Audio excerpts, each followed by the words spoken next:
closed doors, and we've seen too many details not forthcoming till we demand them and demand them and demand them.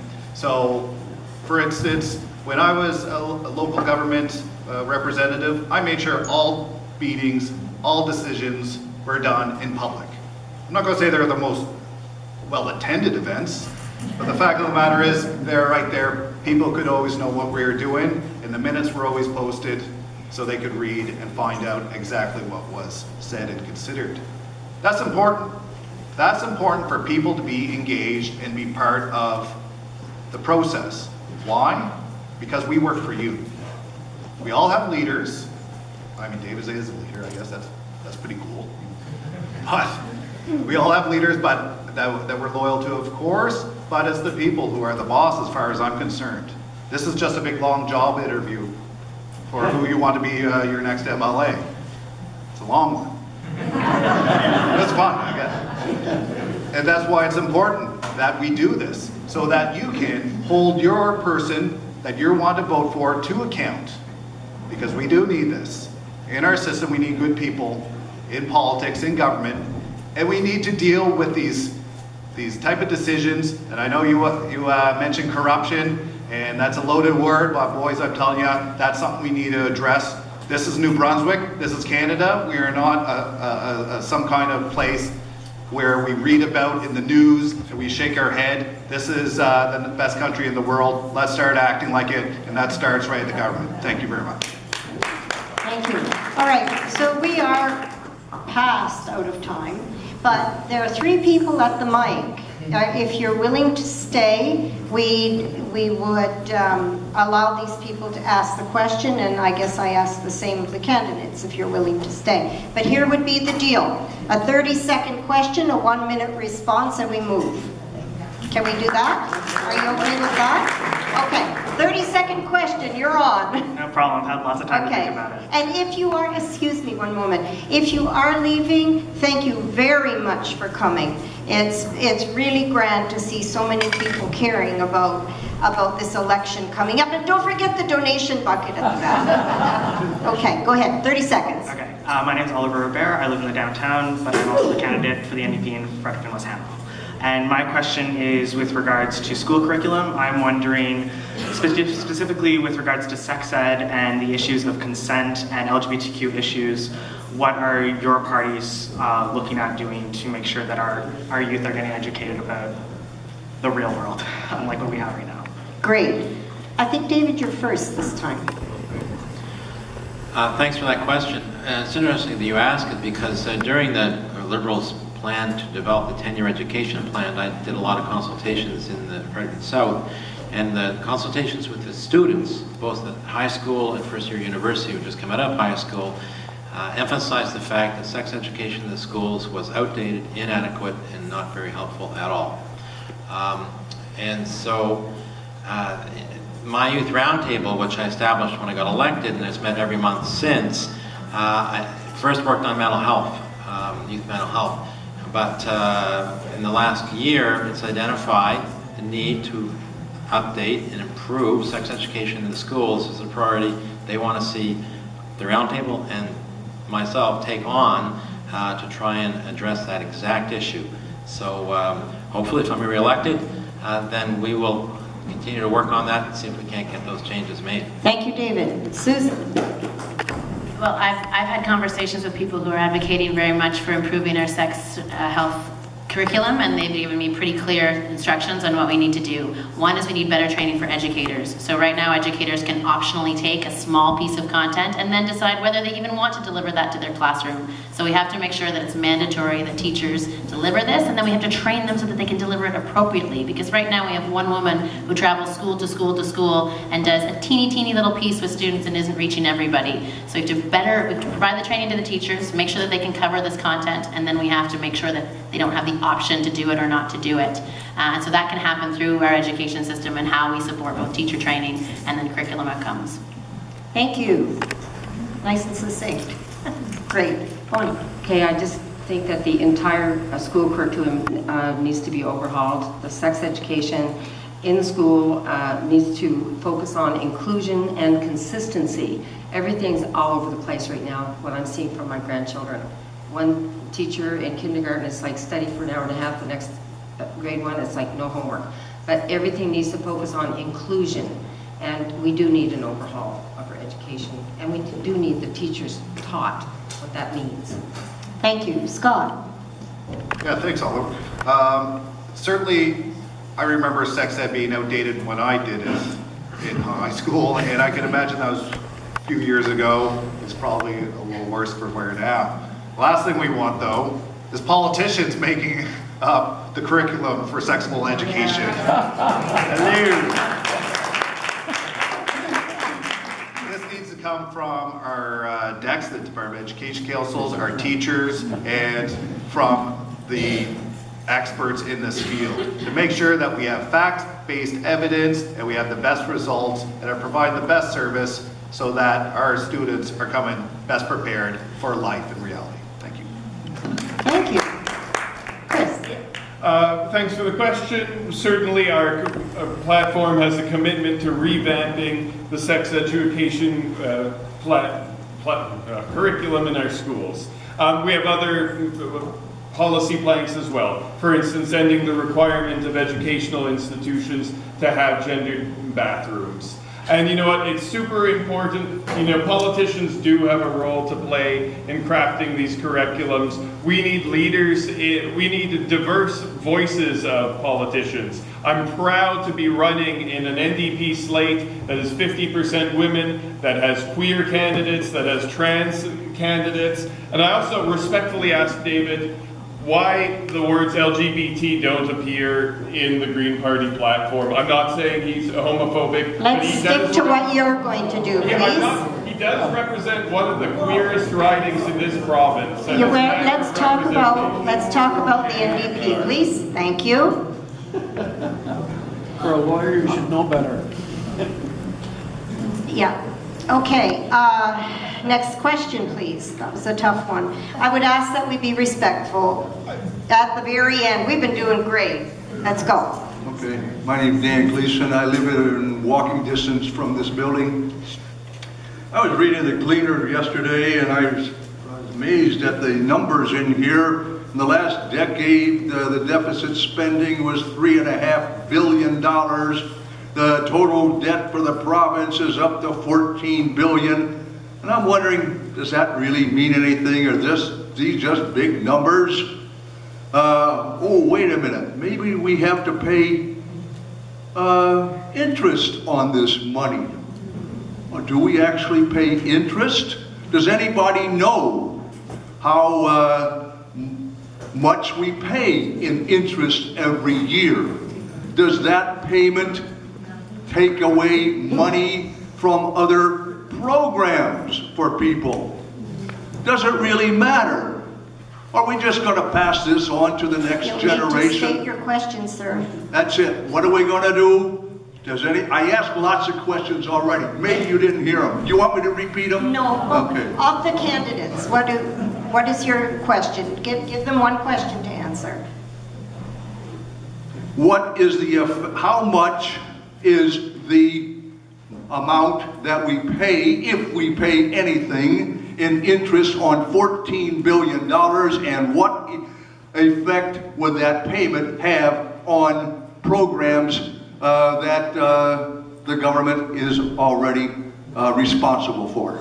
I apologize. I thought those were rhetorical questions you were asking, but you're asking that specific question. Maybe it is. Maybe this is just numbers. Okay. Who starts this time? It's Susan, I think. Yeah. I believe, although somebody here may have the exact number for me, that the interest we pay on our debt is around $400 million.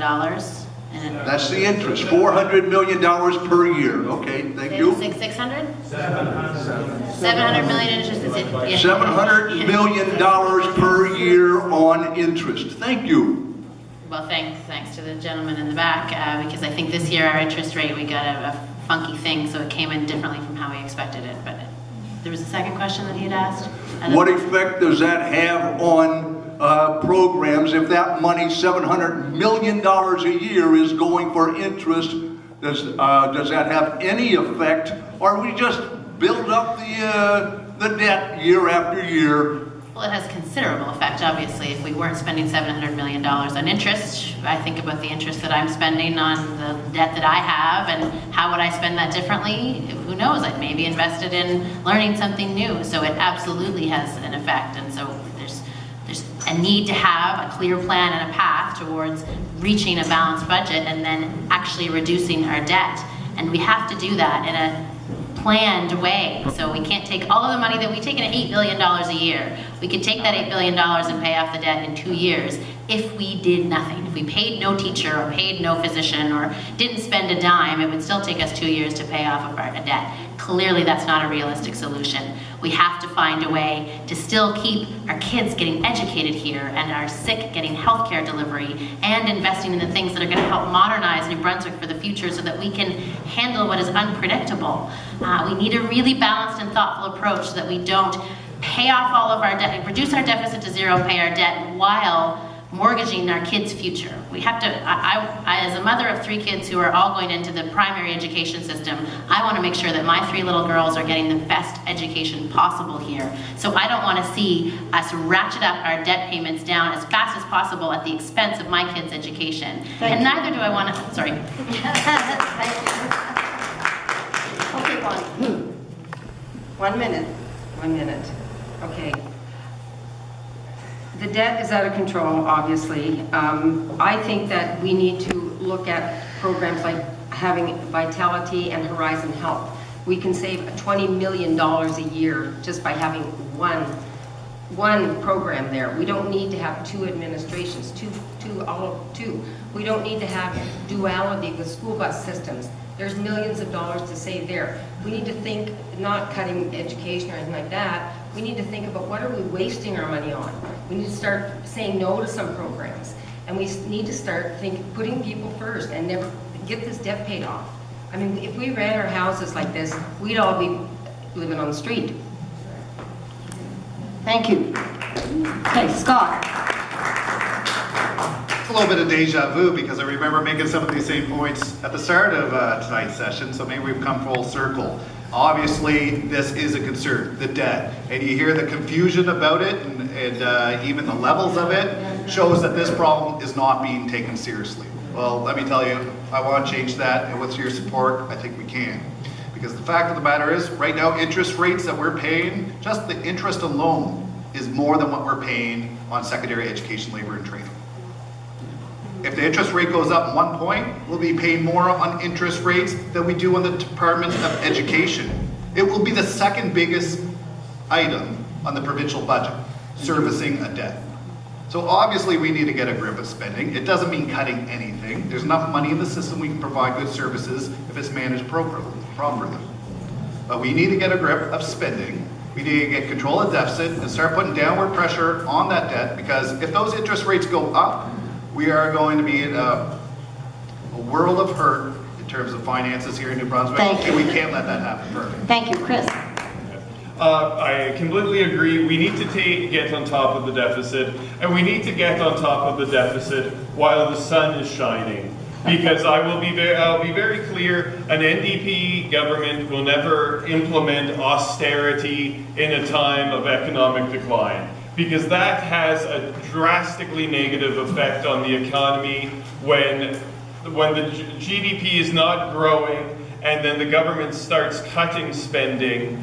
That only exacerbates a downturn. And so therefore, it is completely correct that right now, while our financial picture is good, we need to pay down the deficit, because otherwise we risk getting into an emergency situation where many politicians in the past have made the wrong call and they've cut spending while the economy is failing and only exacerbated the problem.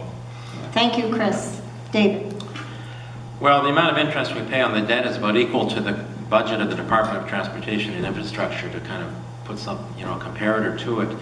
As I said earlier, we've got to get that debt down. There's no question about it. And what the Auditor General points out is that as interest rates rise, that's when we get into real trouble. So right now, it's manageable. But when the interest rates rise, then she has said we're facing situations where it could affect public services. So we don't want to get into that situation. So we need a concrete plan that gets implemented now to reduce the debt and get a handle on our overall financial management. Thank you. Thank you. All right, we've got one more question. 30 seconds, please. Yes. Hi, my name is Elijah Matheson. I live also in Skyline Acres, which I guess is like Forestville, and I'm studying at St. Thomas University. My question is about healthcare, specifically for queer and trans people, which has sort of been like a hot topic in New Brunswick for the past couple of years. It's been a year and a half since gender identity and expression was added to protected grounds against discrimination, and it's been about a year since Medicare started covering gender-affirming surgeries. I feel like for the rights of queer people, the government is being very reactive. They only offered Medicare coverage once And there was your protesting. question? Yes. I'm wondering what you will do to contribute to a government that is proactive about including minorities rather than reactive. Okay, good question. I think you start first, Bonnie. 1 minute. Thanks for your question, Alicia. I just, being It's a Elijah. healthcare advocate, was that right? Excuse me. Being a healthcare advocate, I just believe that healthcare should be a universal service offered to all people. And I don't know if that answers your question, because I really personally have not studied this issue enough to give you a proper answer. I don't know what our party's discussions have been, so, but I would like to find out and get back to you, so I'd like to get your numbers after and get back to you, okay? Thank you. Yeah, thank you for that question. That's an important topic, and certainly we need to see equality and fairness across the board. This is a universal right for healthcare. It's not just for certain people. It's not just for certain demographics. This is for all people who deserve it. And where we'll take our position is from the health authorities themselves, from the actual healthcare practitioners, the people who actually have to deal with these individual issues, who have knowledge on them, and have the best recommendations for solutions.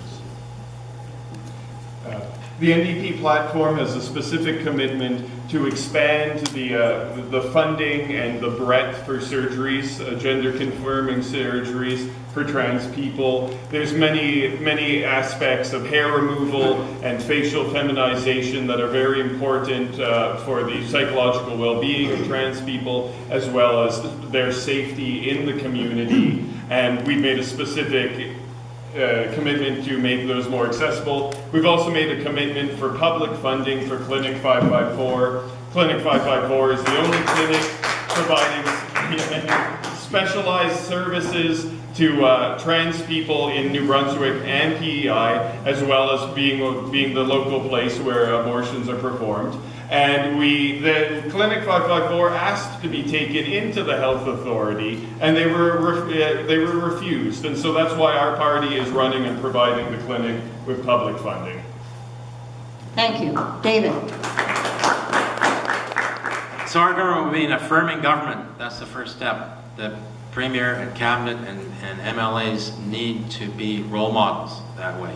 Secondly, when governments make decisions like funding gender-affirming surgery, you need to check back with the people involved. Is it working or is it not? And I've had those conversations with folks from the trans community recently, and it is not working to the degree it needs to. It's inadequate, and that needs to be fixed. So let's fix it. We've got to fix that. There should be a partnership between Horizon Health Network and Clinic 554. There's no question in my mind. It should not continue to exist out there as an outlier. It needs to be connected with Horizon. That happened with the Downtown Community Health Clinic or center that was started by the nursing faculty from UMB. I don't know why we can't do a similar partnership with Clinic 554. Thank you. I'll try to be quick because it sounds like some of us have had the same conversations. It is clear Clinic 554 is a leader in trans health services for not just Fredericton, but the whole region, and it needs support. So as David said, I would work to get Clinic 554 into the public system to make sure that they're supported to continue to deliver the services that they've done. And because I think to Scott's got it wrong, the health authority is a bit of an issue here. There's an old way of doing that they're resistant to change, and so I think we need diversity around the decision-making table. We need more women at the decision-making table. We need more people who are trans, who are LGBTQ, of different races around the decision-making table so that we make better decisions.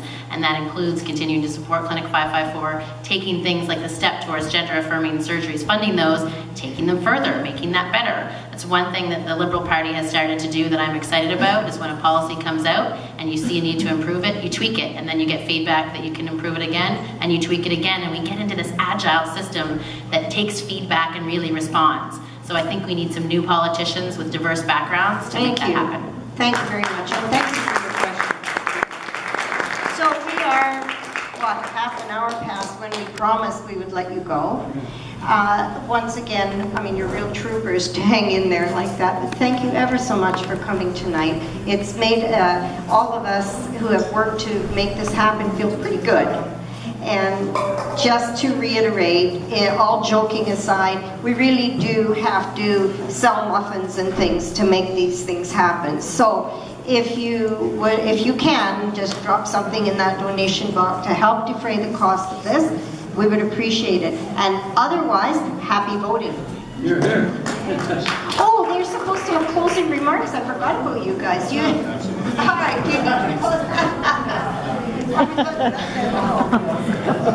they all say they're fine. I think they've talked enough. Anyway, happy voting. I hope this has been... That's pretty good. I'm sorry, guys.